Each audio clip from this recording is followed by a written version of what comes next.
Yeah, so first of all, Clarice, allow me to thank you for this invitation and for the opportunity to discuss a topic that lies at the very heart of our country's future. And contrary to my colleague Laid from Algeria, I'm really very proud to be African. We all know that Africa is a continent full of potential. We have rich resources. We all know that vibrant cultures and incredible human talent. But despite all these strengths, many diplomatic tensions, we know all that, still hold us back. Border disputes, political rivalries, and even foreign interference. Pan-Africanism began, first of all, as a movement for liberation. But today, it has become a real political and diplomatic tool. It's no longer just about big ideas. It's about the institutions we have built together. For example, the African Union, ECOWAS, SADC, and even the African peer review mechanism all show what? They show that African countries can work collectively. These structures favor dialogue, mediation, and solidarity. They help turn bilateral conflicts into regional issues that we can solve together. Yeah, but I agree. Let's be honest. Pan-Africanism is not a miracle solution. Our institutions often suffer from political divisions or economic competitions or dependence on external funding. Distrust between states sometimes prevents regional organizations from enforcing decisions, and foreign powers do not hesitate to take advantage of these weaknesses. So finally, if we want Pan-Africanism to truly work, in my point of view, it has to evolve. Africa must finance its own institution. Yeah, you may ask me how, but let's start by this statement. Africa must finance its own institutions. We have natural resources. We must promote inclusive leadership, involve women, youth, and civil society. And we have to face new challenges together. Digital transformation, climate change, migration. When Africa speaks with one voice in international discussions, our credibility and influence grow. Yeah. So thank you very much for your question, and I would like to thank Dr. I hope I pronounced well the noun. Yeah, so now when we talk about Pan-Africanism, we often think mainly of sub-Saharan Africa. But North Africa has always played an important role. And today, more than ever, it's essential to the future of African unity. Algeria, Tunisia had fighters from Southern and Sub-Saharan Africa during the struggles against colonialism and apartheid in 15th and 16th. Algeria even became known as, between brackets, the Mecca of revolutionaries, because they were receiving and they were, accepting all the revolutionaries from Africa. This shows a long history of African solidarity. And second, when we talk about Pan-Africanism also, we rarely mention Habib Bourguiba.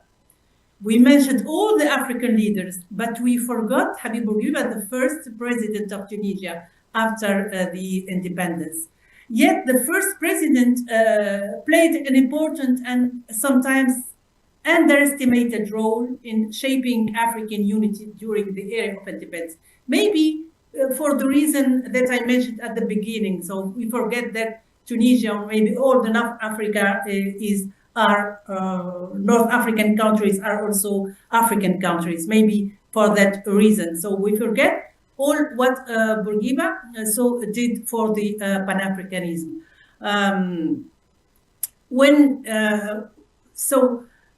from the 50s, Tunisia hosted leaders from Algeria, South Africa, and other countries still under colonial rule. Bourguiba believed that Tunisia's freedom had value only if the rest of Africa was also free. It is his own statement. And he promoted cooperation among newly independent states, especially in education, health, and state building.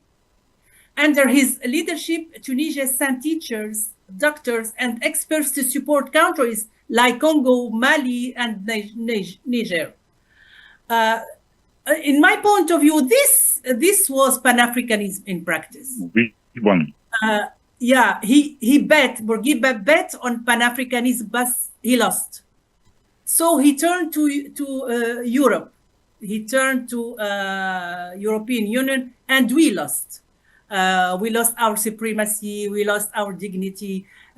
Just let's have a look how we for the or the procedures to get the visa to go to Europe. So we lost our dignity, unfortunately, and we turned our back to Africa. In my point of view, also,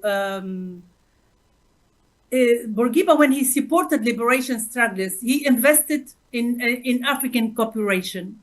He strengthened continental institutions and helped shape a spirit of African solidarity that still resonates today in some African countries which still remember what he did.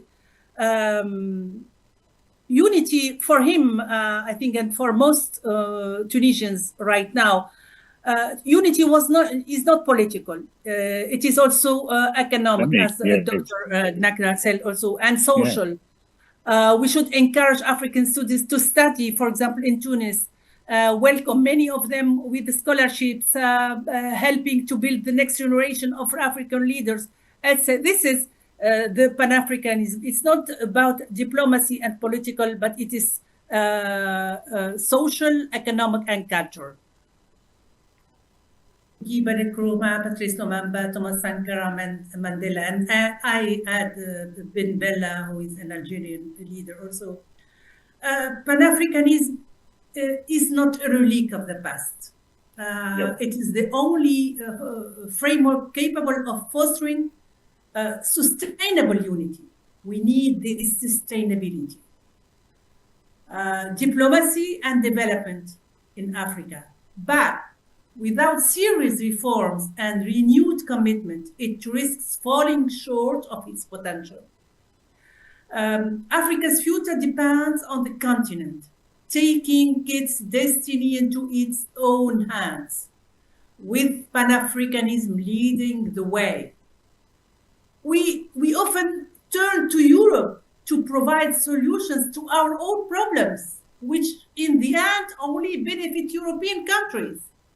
And here I give the example of migration. Why I say diplomacy is not only about politics, but it is economics, social, cultural, etc.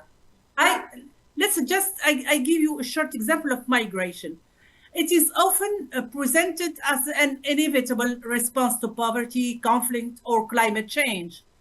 But in Africa, it has become a phenomenon that exposes the failures of our own systems, of our own institutions. Millions risk every day dangerous journeys across deserts and seas, falling prey to human traffickers or losing their lives in perilous conditions. And migration is not just a humanitarian issue. It's not because I am a human rights defender. No, it is a symptom of unresolved political, economic, and governance crises. African migration is often forced by instability. Yet, many of these conflicts in Sudan, Libya, the Sahel, or the DRC persist because governments and regional actors fail to prevent them. High employment, lack of opportunities, and poor social services push young Africans out of their own countries. In short, migration reflects systemic weaknesses rather than individual choice. The journey itself is a tragedy for many. Migrants face abuse, we know that, exploitation and trafficking. Women and children are particularly vulnerable. Those who survive often end up in precarious conditions abroad, while the continent loses talent, innovation, and the human capital needed for development. Migration should not be romanticized. It is a crisis born of neglect and failure. Where Pan-Africanism comes in. Pan-Africanism should offer a framework to address the root causes of migration rather than merely managing its symptoms. Together, all the African countries, Nigeria with Tunisia, Tunisia with Mali, Mali with Algeria, etc. Economic integration, regional cooperation, and collective security can create opportunities at home, reducing the need for dangerous journeys. Initiatives like the African Continental Free Trade Area, for example, and the African Passport, as it was mentioned before me, can make movement safer and legal, but only if governments prioritize development and stability over short-term politics. We need this political will. African leaders must stop treating migration as an external problem, as a personal problem. It is a homegrown challenge that requires accountability. Governments must invest in youth, must invest in infrastructure, must invest in local economies. Regional institutions must coordinate together to prevent conflicts and to protect vulnerable population. So at the end, Pan-Africanism can provide the tools, but only if it is implemented with vision, resources, and political will. That, yeah, at the end, through coordinated diplomatic efforts, regional organizations can mediate disputes, promote collective decision-making, and ensure that disagreements are managed within the continent rather than relying on external actors. Diplomacy enables African countries to speak with a united voice, with one voice, on global issues, from trade and security to climate change, enhancing the continent's influence and credibility. By prioritizing negotiation, collaboration, and mutual respect, diplomacy transforms Pan-Africanism from a symbolic idea into a practical framework for unity, stability, and sustainable development. Am I dreaming? Perhaps, but all great projects started with dreams. And thank you.